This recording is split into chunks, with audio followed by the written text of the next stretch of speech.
আগামী ১ মিনিটে আমি আপনাদের সঙ্গে দেখাবো মেদিনীপুরের বিদ্যাসাগর হলের নবকুঞ্জ উৎসব। তো গীতাঞ্জলি গেট দিয়ে ভেতরে মানে গীতাঞ্জলি মঞ্চ দিয়ে ভেতরে ঢুকেই দেখতে পাবে এইভাবে সুন্দর একটা লাইট রঙ্গিত খুব সুন্দর লাইট দিয়ে সাজানো এই বিদ্যাসাগর হল, এবং তাতে এই জিলাপি ছেঁকা থেকে শুরু করে একদম পাশে ভুট্টা ভাজা খেতে খেতে একটু এগিয়ে গেলেই দেখতে পাবে নবকুঞ্জের প্রথমেই শ্রী চৈতন্যদেব। তো দেখতে পাচ্ছে মহাপ্রভু শ্রী চৈতন্য জয় বলে সাবস্ক্রাইব করে দিয়ে আর একটু এগিয়ে গেলেই এখানে আমাদের কমেন্টে জানাও, বলছি না আমি।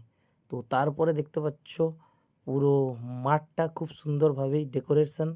তো তারপর এখানে দেখতে পাচ্ছি কিছু মূর্তি, কিছু দেবতাদের ছবি, তারপরে নবকুঞ্জর বিভিন্ন রূপে ভগবান শ্রীকৃষ্ণের বিভিন্ন লীলা এখানে বহিঃপ্রকাশ পেয়েছে এই মূর্তির দ্বারা। তো দেখতে দেখতে একটু এগিয়ে গেলেই তারপরে দেখো শুধু